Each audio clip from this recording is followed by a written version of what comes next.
Welcome to Goldboys Live, presented by Pickett Sports Sleeper Fantasy app, breaking down the night in the NBA. We are going to have GriffyBets on in a little bit to talk some NHL as we are into the Final Four. But we got Josh, we got Matkafee. Boys, what's going on? I guess we'll start here with the Heat. They did it again. They proved the doubters wrong. This is becoming one of the all-time Cinderella stories in the NBA where we don't get a lot of Cinderella stories. They win in Boston. Boston now minus 225 on the series price, -9 for game two. Josh, we'll start with you. Takeaways from game one and any bets you'd make on the series or game two going forward.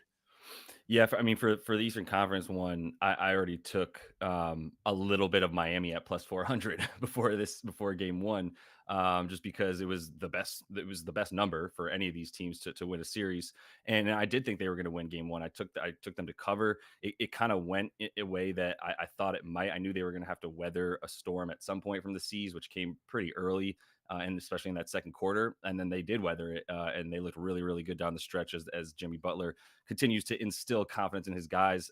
Moving forward, like I don't really need to continue to double down on that, but I will continue to feel good about them in certain spots. I think the Celtics come back and probably hit like 23s, like Let they me let me do just jump in. these If you big games. Yeah. let's take it from if you had nothing in pocket, how would you handle it? Yeah, moving forward, I mean, I'd probably look at the Celtics a little bit more at this Okay. point. Now that you got it down, got those odds down to a reasonable number, not minus 500 like it was before game one. So yeah, with that in mind, like I think you're in a good position to feel good about the C's because I'm getting ahead of them winning game two. But one of those things where it's like I'm not going to leave money on the table. I'm going to keep betting the team in the individual game as well. So Mhm. Matt, what you Yeah, got? lot of good points. I jumped in on the C's after they lost to the Sixers in Game One at a discounted price. I think it's a great thing to do here. A lot of people thought that -$5 was incorrect. Like it should be -700, -800 against Miami. And I think right now it's hard to tell people, hey, lock up a -210 right now because this is good value. But this is who the Celtics are. They have a rookie head coach who's going to make mistakes. He's going to learn. He's going to have to make adjustments. He's definitely overmatched in the coaching department, but the good thing is he has the better team. And so ultimately, I do think the Celtics find a way to win this probably in 7 games. But yeah, to me, this is a really nice discounted price. If you had the foresight to take Miami before the series.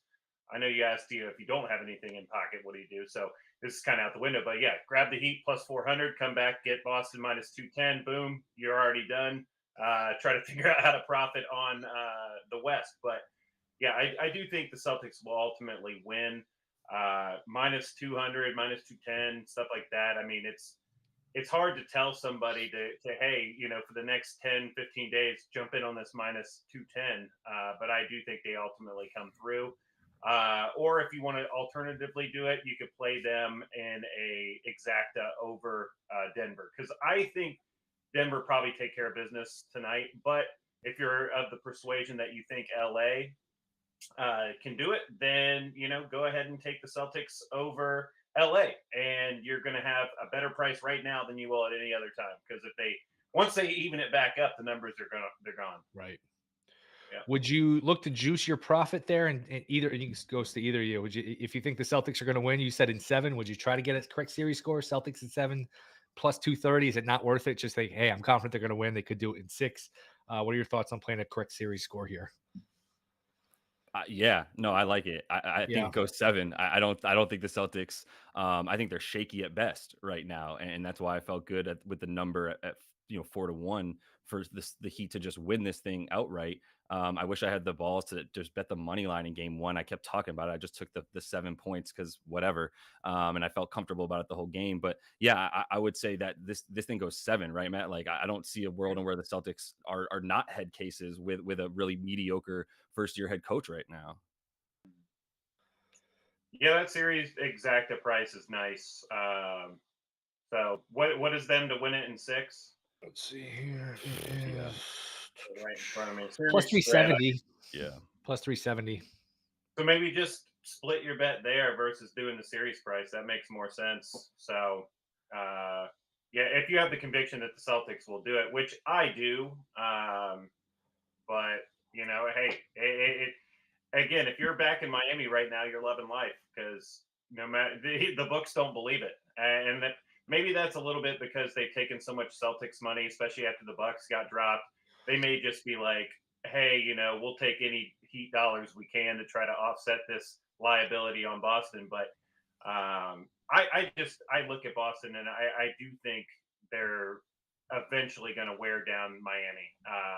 You just how many times can Bam give you 20 points in a series?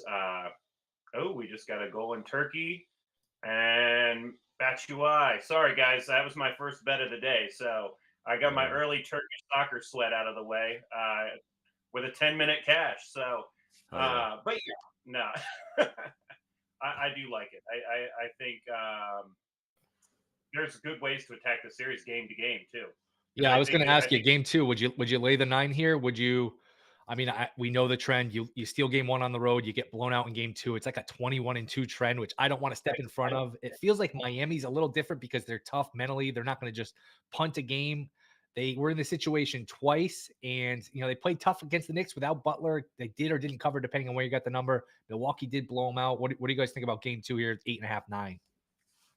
Yeah, my favorite bet from that game is actually over for the Celtics team total, right? Like, I think we can rely on what you're saying. Like, the blowout factor is going to be about how Miami comes out. I think we knew in at least in game 2 of that Knicks series, like, they kind of knew they had that series. They won the second half of game 1 in a way that they were like, we got this. So sitting Jimmy in game 2 and not caring about game 2 made a little bit more sense in that series. I do think that they know they can't play with fire against a Celtics team that's way better than the Knicks. So, they might come out and give them a game, but either way, that's just going to mean points on both sides. I think the Celtics come out firing either way. And if their defense comes to play, then I don't know if Miami comes along for the ride. And if they get to like 88 points, right, then maybe that over is a little bit scarier. And the blowout seems likely. But to just sort of hedge against all that, the safest thing for me is just Celtics get 113 points in this game. You can get 112 at a couple places for worse juice. So that would be my favorite thing. I kind of think there's going to be an opportunity to take an in game. I just am not excited to lay 10 points like pre tip at any point. Like, I think you get an 8.5. I think there's an 8.5 out there, but I know what you mean.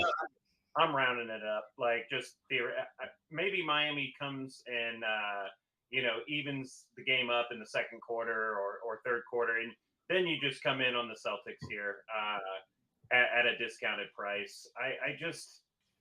I don't know. I'm not super excited pre-tip to lay big numbers like that. Right. Just for a Miami team who they're really good from the line. They're really good at not beating themselves. They're hard to get blown out. They don't get blown out. You're right. Yeah, they're going to be plucky. They're going to stay in the game.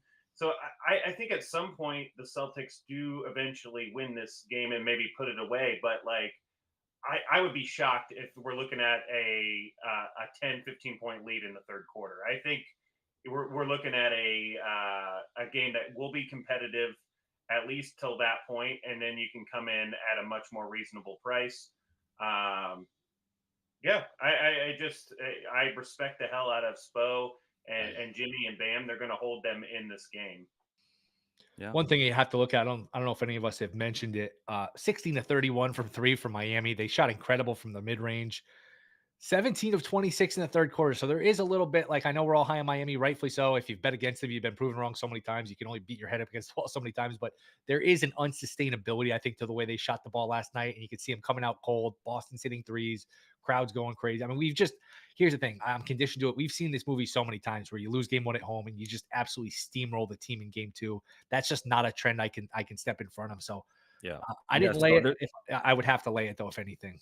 Yeah, if you were going to take it, you're saying you would lay the points at that point, Will. And I was going to kind of sort of continue off that point, saying like I agree. I'm not necessarily laying it, but I am looking at a couple other things that, like, because to your point, if this thing turns into a 3-point shootout and it's game 2 and it's looking like the Celtics in the game 2s that they've played so far in these playoffs, then it's just going to mean that they're hitting like 20 plus threes as a team, and Miami is not going to have that sustainability because they can't have Strus and Duncan Robinson and Gabe Vincent all on the floor at the same time, and those are the guys that are going to be raining the threes if they're able to keep up with the Celtics in that sense. So that's where things could get out of control. I'm looking at like the first quarter. I mean, the books are kind of on this with everything we're saying too, to be honest, right? Like it's -3.5 in the first quarter for the Celtics. You get good juice on most of these books at like minus 105 or so, because of the fact that it's a lot of points for a first quarter. But I think they come out firing, and I think they're going to be like Will saying, like I'm riding that wave of what I've seen as well, just going like they're going to come out with the crowd behind them, making threes. And that's what when the Celtics are on, that's what that means, is making a ton of threes. If the Heat can weather that storm, great. If you see them come out and brick a few threes in the beginning, this thing gets out of control. Maybe they chip away at it and stay in it, and that's why I'm scared of laying the 9.5, because at any point the Heat can just sort of grind you to death like they do, get to the free throw line, hit a three, et cetera, et cetera. And if the Celtics get trigger happy and start missing, then fine. But in the beginning of the game, I do feel good. Like even the second quarter, you can get minus 2.5 for the C's to win that quarter already. I think these are some good ways to at least bank on them coming out hot. And that's why I also love them to just have the total of 113 by the end of the game. Yeah, all of that makes sense. First quarter props for players. Jaylen Brown's always been a go-to. He usually gets them started with he's the opening act, and then Tatum closes them usually. And so if you can find Jaylen Brown, to get 7 or 8 points in the first quarter, that could be a look, because they do go through him often early. And I mean, Al Horford has a nice matchup. He's going to get 5 open threes per game. It's just a matter of can he hit them. You might get a discounted price on 2 made threes this time too. It was about minus 135 in game 1. Hopefully that comes down to minus 115 kind of range. And I'll play it because I'm a glutton for punishment. I lost it. I'm just willing to take a guy that shot 40%, to get 2. And you laid out a perfect recipe where it's going to be the 3-point line is how they're going to do it. Tatum scoring 30 points with only making 1 3. Jaylen Brown only made 1 3. Like you got to think that these numbers pop up. They're definitely going to be a lot better in game 2. And the last thing I say, yeah, go ahead. Quick, I just wanted to just point out to you, Matt, because Mo Monet in the chat and YouTube just point out Jaylen Brown cut his shooting hand. Apparently, I haven't seen that yet. I have to look at that closer, but that might be something to be a little bit wary of. I would just say, if before we move on to the final game here, the game tonight, the Western Conference, if the Celtics don't blow them out, I'd be very concerned. If this is even if they win by 3 or 5, like if this isn't just a complete ass kicking, that's a concern. That's when I was really concerned about the Knicks and the Heat, when you lose the one at home and you don't blow them out in game 2. That's usually a cause for concern. So if we don't get a big Celtics victory, I think they're in some trouble in this series. I think I'm with you, Matkafee. I think the Celtics will probably win the series. I think the Heat shooting was unsustainable, but I would hope a blowout tonight if I'm Boston tomorrow. Yeah. All right, we are down to 5 in some spots. Lakers and Nuggets total 227, depending upon when you're shot. Man, it's funny. This was 223. You got to stay up for these games to end so you can bet the opener, because here's what happens. The JV bookmakers are the ones that are working at midnight on the East Coast. They open this 223. You breathe on it. It was 225.5. We're up to like 227. Doesn't mean I like the under here or still like the over. To me, that's moved a lot, but it's 5. Matt, give me your takeaways here in game 1 and what you're looking at here in game 2. So takeaway from game 1 was I like what the Lakers did when they found the Rui Hachimura minutes. I think that there is something to that. I think defensively it's going to be a struggle for both teams to find answers. If Anthony Davis can guard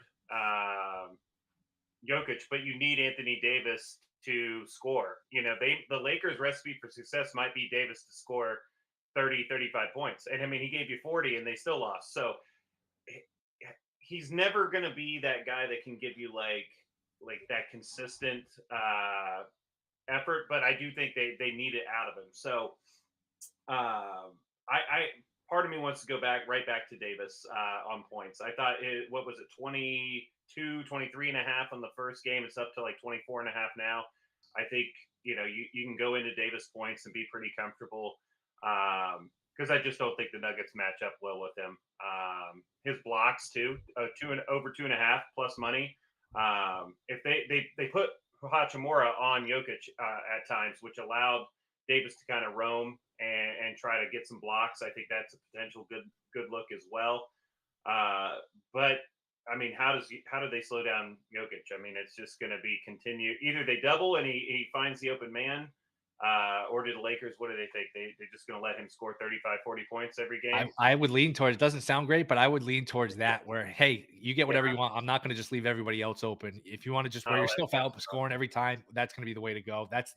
I don't know that's the right answer. I don't know that there is a right answer. That's what I would lean to. Josh, where are you at with this game? The spread, the total, props, what you got?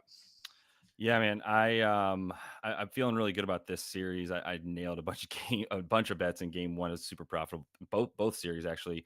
Game one sometimes a little bit easier, but in this one, I'm taking Denver with the points this time. To be honest, that last time I teased them, or I didn't even tease them. I parlayed their money line with the over, and I hit the over. I loved the over in game one. A little bit more weary of it. I'm kind of thinking of a parlay too with their 5.5. Maybe just like a half a unit on parlaying it with their team total at 114.5. I got scared by that 97-87 game two against Phoenix that I just keep looking at. And I'm like, what was that about? That was crazy. Could that That's happen such an again? outlier, yeah. Right? Yeah. Like, could that happen again? I don't know. It at least made me a little bit scared to And just then like game feel 6 good. against Phoenix, we were both on the over, and that one just completely stalled out. The live total was like 245.5, and the pre-flop was 226.5, and it ended up staying under, I think, depending on when you got it. But yeah. Yep, 100%. And that keeps coming back. And game one was only played at a 97.5 pace, but the offensive ratings were 135 and 130, all because of the fact that these dudes, hitting 46% of your threes for both of these teams will do that. 56% from the field overall. The Lakers got to the free throw line 20 times the second half. So for this one, dude, like I do like Denver. I think the Lakers gave them what they had in game one. You dropped a 40 piece from AD and you don't win. And that meant a lot of trouble for me. I think the thing I'm really looking at in this game is like D'Lo to go under and Rui to go over. And those things are super correlated, and that's kind of what we saw play out. I think Darvin Ham knows that Rui has the only other guy that could potentially even be in the way of Jokic, so that he even knows he's there, right? Like anybody else you put there, he's not even going to realize they're there. He's just shooting right over them after he backs them down far enough under the basket. So like for AD to get any help, Rui has to be out there. He played the entire fourth quarter, did Rui. He played 28 in the game, but he's got to play at least that in this one, close to 30, 32 minutes for Rui. He's still at 11.5 points. I love that. I got it last night at even money, and you can get it still now at like minus 115. D'Lo under 20.5 points, rebounds, and assists. Like, I just don't think he's going to have the minutes to get all of that, right? So I kind of feel like I get a little buffer there if I put all of them together rather than just worry about like 13.5 points, where it's like if he hits 3 threes in 20 minutes, like that's super possible, easy to get over the 13.5 there. But everything else I don't think he can do. So love both those bets. I think Austin Reeves is still super prevalent in the offense. Played 42 minutes, was the ball handler in the pick and roll, like the second most amount on the team yesterday or whenever that game was 2 nights ago. So I think there's good reason to feel good about him and his usage as well. I wish I did PRA. I just did points with Russell. I think his minutes take a big hit. I think Bruce Brown after the game said, "Hey, every time we saw Russell, it was basically like a blinking red light. Where just go after this guy, get him off the floor." And that's the thing. The Warriors and the Grizzlies, their previous two series, they had guys that you didn't have to guard. Denver, you kind of have to guard everybody. You can't get away with playing Russell. So I think Russell's minutes will take a big hit. Yep. We're gonna move on to hockey in a minute. Yeah, anything in baseball? Quick, yeah, go ahead. Real quick before we move on from the games, I just want to get my sleeper picks in because we got a couple that Yes, I know Tone Stamp's going to throw onto the screen for us. First one I'm looking at is the Jokic double. I'm putting that in both of them. This is I just laid down $5 on this one. It's 2.5 on the multiplier on sleeper picks. Pretty easy. Just go in there and you can either take over, under, or basically yes or no on certain things, and then parlay them together. And I'm taking Jokic double. Austin Reeves over 23.5 points, rebounds, and assists. That's pretty high. You get some pretty decent juice because it's getting higher for him, but I do think the usage will stay there. AD double as well. Is that one is, like I said, a 2.5 multiplier. And then the second one is, well, let's just start with double for Jokic again, because that is like death and taxes. And this one is actually 3.12 a multiplier there. It's 3-1 on your money. KCP to get 12.5 points and rebounds. He got well over that thanks to the points in game one. Only got 2 boards, but I think he gets between the two of them each of these series, he's good for about 12 or 13. And then D'Lo go under the PRA, like I already mentioned, that's in there as well. So 3-1 on your money on the sleeper picks there. All right. Anything, Matt? Anything else to add, baseball otherwise, before we get out of here? No, I'm good, man. I think that was well stated. I think I liked everything I heard for the sleeper picks. That sounds good. I like your Lakers hoodie. repping the squad there. Will, are you taking them on the series here to come back or what? No, I don't think I don't know if I mentioned this. I think whoever wins tonight wins the series, but I don't think they're going to win tonight. I think look, it's been a hell of a run. You were on this at the trade deadline. You're like, these trades are going to turn them around. I was like, no way. I don't want to hear it. I'm sick of hearing about the Lakers. I heard this for 2 years, and it's funny. It really wasn't the trades because Russell, Vanderbilt, these guys, Russell's hit or miss, fine, but like Vanderbilt and Beasley don't really play anymore. Well, what it was getting Westbrook off the team. It shows you just how damaging Westbrook was on the team. Before they got him, they were an unbelievable team, won a championship, had a really good record the next year. And, after Westbrook trade this year, they've been really good. And look, it's been a hell of a run. There's no shame in losing to Denver. I do think this is sort of Jokic's redemption tour where everyone that's doubted him, everyone said he's not the MVP. It's kind of making people look bad because, man, that versus Embiid is not really a conversation. Hey, it's however you want to flip your narrative, and all of a sudden, Embiid needs to win it because of his good defense that he plays. Okay, well, if we're giving MVPs out because you play good defense, then let's go back and retract most of the MVPs till you go back to like Jordan. So it's like, I don't know. I mean, people are going to move the goalposts to fit their narrative for the MVP award no matter what. So I think it was like that week stretch where the Nuggets lost about 3 or 4 games that the media just said, hey, we want to give it to Embiid this year. And it is what it is. I think that paired with people just didn't want to give him the third MVP, I think that's rarefied special air. So this would be cool to see the Nuggets get all the way to the championship. I want to see a Nuggets and Celtics finals because I think that'll give us the best basketball. But I mean, who knows? The Lakers, like I said, they've got some building blocks, and I think they could be good for next year too. We'll see. All right. Well, Josh, Matt, appreciate you guys. We're going to transition to hockey. So you guys, thanks for joining. But right now it is time for first time I've talked to him. A huge fan of his work to talk a little NHL. GriffyBets. Griffy, what's up, man? I wish I had you on. I wish I talked to you before NHL started because I predicted a Carolina, Florida, Dallas, Las Vegas Final Four, just like everybody else. Man, what a wild tournament it's been. What's going on, man? Chat with you as well. Thanks for having me on. Excited to I'm just excited. Couple days off of hockey, not gonna lie. I did like it. I went to bed early, got about 9 hours of sleep each night, but I'm ready to get back to some hockey. I think these are gonna be some fun series. Yeah, it's such a good point. Even the NBA series starting, these games starting a little earlier, not going to bed at 1:00 in the morning every night, especially these games end at 1.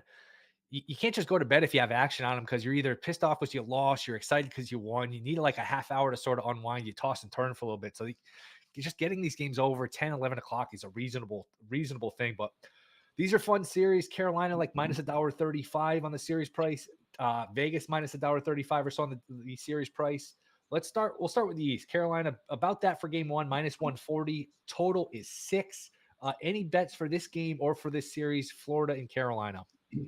Yeah, I guess how I'm viewing from a series as a whole, I feel like Florida's got that team of destiny vibe to them right now. I mean, they clawed their way into the playoffs for about a month, took down the best regular season team in NHL history, dismantled Toronto. So in that vein, I feel I would lean Florida to win this at plus money. Carolina is getting back Tara Vinen about a little over 3 weeks after he broke his thumb, which is just crazy. Didn't think he would be coming back. I would say value-wise, I'd lean Florida on the series. I'm not going to bet that personally, go game by game. But in terms of the series, I think Florida, I don't know, they just got something to them right now. Anything for a total 6? You got a little juice on the under. Anything on the total here? I would say if any game 1, I would lean towards maybe more goals. But I have a feeling both of these series are going to be pretty tight. I'm definitely taking it light to start just to see how things unfold, but I'm going to try my best to not go crazy on some goal parlays or anything like that. I do feel like points and goals are going to be at a premium. I would probably stay off it or go for the under. Bobrovsky's been really solid in that. Anderson for Carolina was awesome last round. So I do think it's going to be the goalie show for the most part. I think not a ton of goals overall. I don't bet a ton of hockey. One I do bet, and it's done really well for me. Goal in the first 10 minutes. Do you mess with these markets? They seem like they are underpriced. I feel like if you just play them blindly, you do pretty well, with the exceptions of Game 7. Game 7's really in any sport can be a little tighter to the vest. You mess with these markets, first goal score in the first 10 minutes? Not usually. I assume if you're betting on that, you're betting a goal to happen, right? Not a no goal. You know what? It's funny. I used to bet no goal just because, look, we all have these as bettors where you don't know any better. You're like, oh, that's unlikely that a goal is going to happen in the 10 minutes, especially if I get plus money. You learn the hard way. You find out quickly. Man, it's been on a good run. I don't even say it's been on a good run. I just think it happens way more than it doesn't. So yes, I have been betting the yeses. I haven't bet that market very much. It sounds fun. Either way, you instantly know if you won or not. So Right. There's a benefit there. I mean, I'll do, first periods overs or a team to score in the first period if I want to bring down the juice on, it didn't work out, but I bet, Dallas money line. I knew they were going to win Game 7. I just didn't know how to play it. Paired them to score one goal in the first, which didn't happen. But if anything, I'm doing that. Like Edmonton, Vegas last round, man, did they love scoring some early and often goals. I'm sure that's where your profit was coming from. There was 3 in the first 3 minutes, I think, on Sunday night. And going back to Seattle, Dallas Monday night, that was a fun game. Did you think Seattle tied it in that last 17 seconds when they had that last shot? It looked, that's one of the fun things about hockey. You can never really tell if they score. There's that moment of tension. Did you think they had tied it for a second? I mean, yeah, they were getting some good. I was very conflicted. I wanted overtime for some of my other props to maybe come through, but I also am sitting on a Dallas plus 1,400 future. So definitely wanted them to squeak that out and not sweat it too late. That was an awesome game. I thought Dallas should have won by more, but man, that was entertaining. Winning best or not. And a sloppy turnover by Seattle to give up that first goal. And once you get behind in that Game 7, especially on the road, it's such an uphill climb. The crowd's going crazy. Before we move on to the West, and this is Goldboys Live, Pickett Sports, Sleeper Fantasy. Anything correct series score, I'll just run them down for you. I'm looking at Bet Rivers. They're all about the same throughout the books. I'll give you a rundown. Carolina to sweep, 11-1. Carolina to win in 5, 5-1. Carolina to win in 6 is 5-1. Carolina to win in 7, plus 425.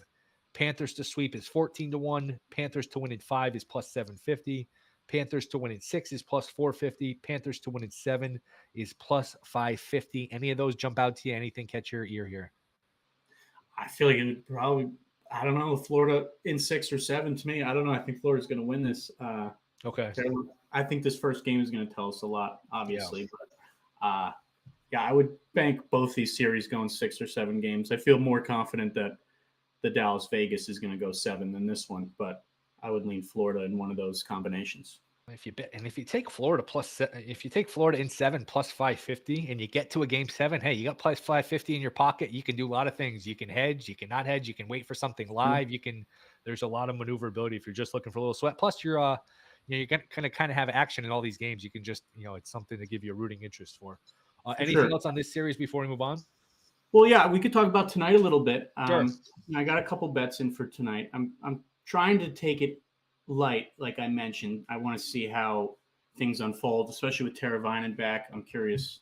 I haven't seen what the line combinations are yet for Carolina. One thing I am confident in is Carolina's going to shoot the puck tonight.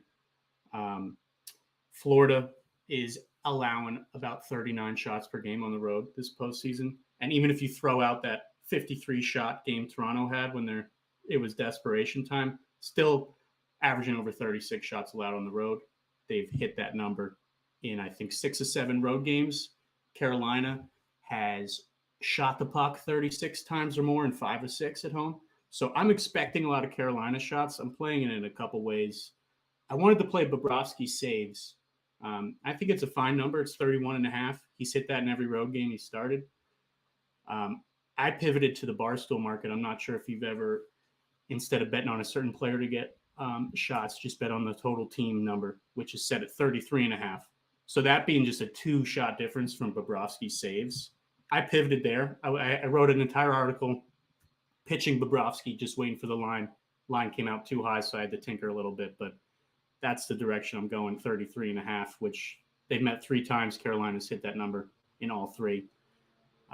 I am betting on Sebastian Aho to hit his shots, but in general, I like the team shots because who cares who shoots? Just get that puck at the goalie. It can be a pretty fun thing to root on.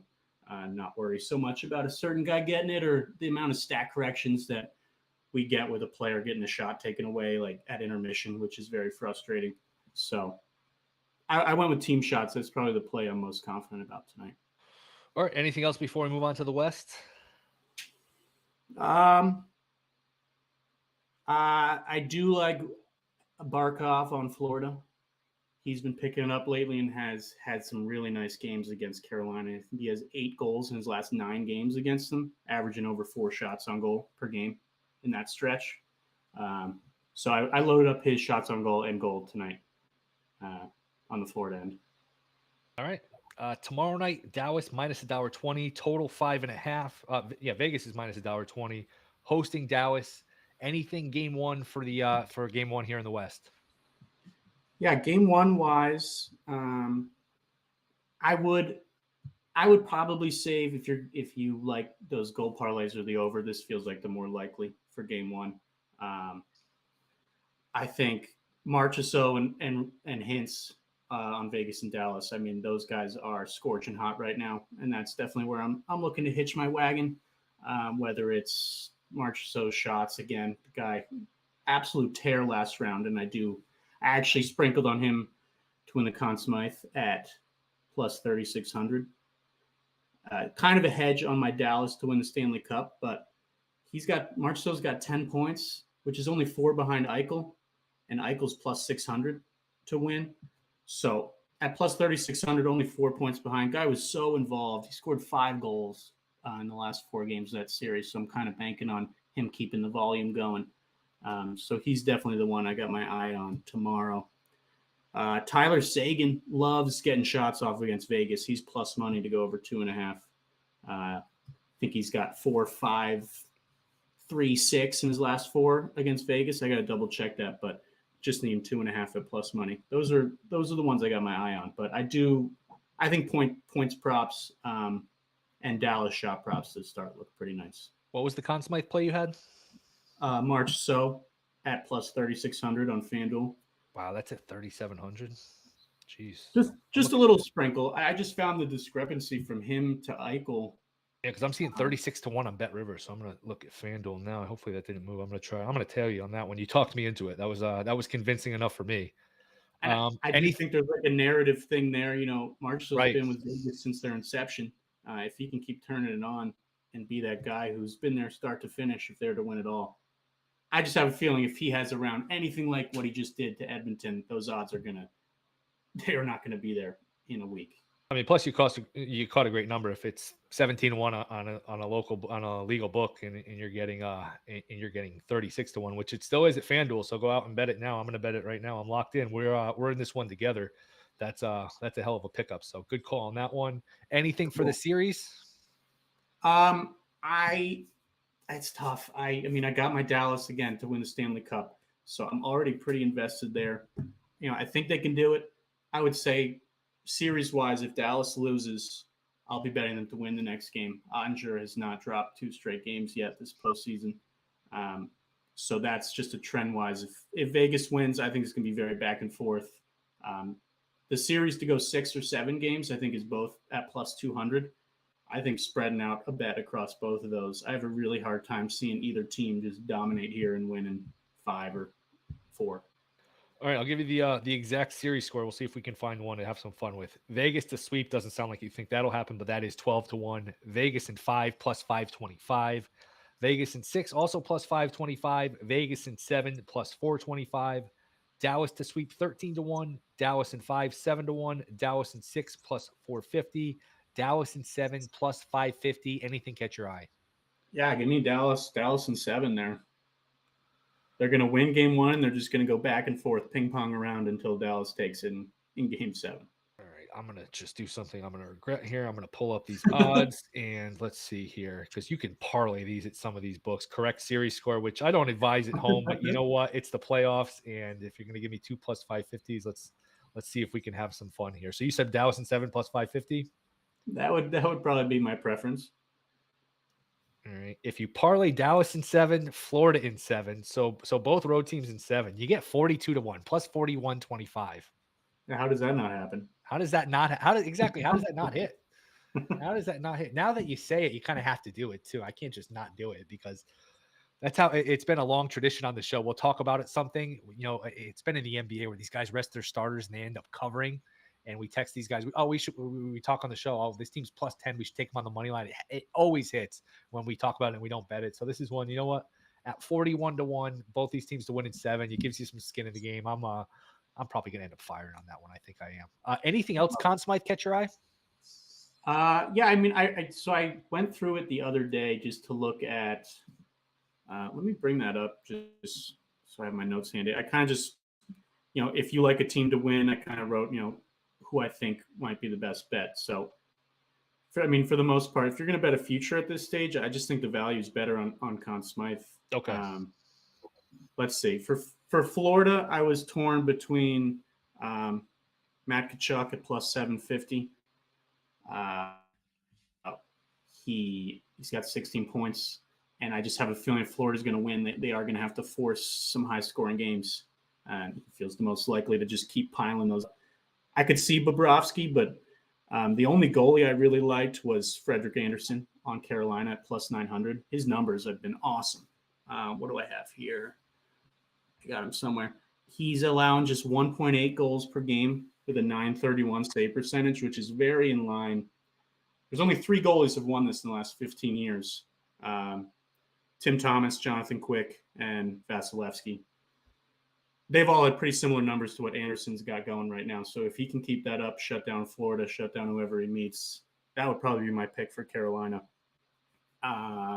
Dallas, I went Rupe Hintz. Guy's got 19 points in 13 games, which is one behind McDavid, easily leading the pack. That's of players that are still out there. He's plus 900. And then, Marchessault, like I mentioned. As someone who's into this every day, do you sit here and scratch your head when we get all these upsets? You get the Bruins up 3-1 to lose. Do you just? I know you're very data driven. Do you just throw your hands up in the air and say, I give up sometimes, or is it something that your numbers caught these upsets and this is not as outlandish as people might think? No, I mean, I'm definitely more focused on player props than game outcomes for the most part. I do think you can kind of throw numbers out a little bit, especially as the series gets going. It becomes very much, if you're trying to bet on the winner, I do think it becomes like a vibe thing. I'm a sucker. I wouldn't love it, but if Dallas or Florida went back home in game 3 down 0-2, I would be hammering either of those guys to win at home to avoid 0-3. I kind of just ride those waves of momentum. And if you're watching the game, you can just kind of tell, sure, maybe a team lost in overtime, but man, were they have some great chances. So it's, the numbers matter less. It's kind of just, I don't know. It's very much a feel thing, which may be a unsatisfying answer. No, it's there's definitely a room for in all these sports. It's more art than science a lot of times. Last one before we get out of here. Do you do a lot of live betting? If a team you like goes down 1-0, do you jump on them? Is there any sort of tricks to live betting this stuff? I do that sometimes. I think that's one of the benefits of betting, maybe a first period over a team to win the first period, because let's say it loses, but they had a lot of great chances. I usually double down on that for better or worse. And we've been having some fun. I would say it'd be more fun if we won them more, but FanDuel and DraftKings are finally opening up live goal scorers throughout the game.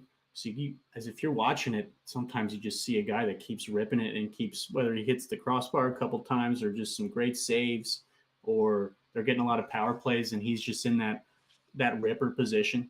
I have been having fun doing that. So whether it's a guy you just see in the box score has got a lot of shots, or if you're watching it and just be like, this guy's got a net one.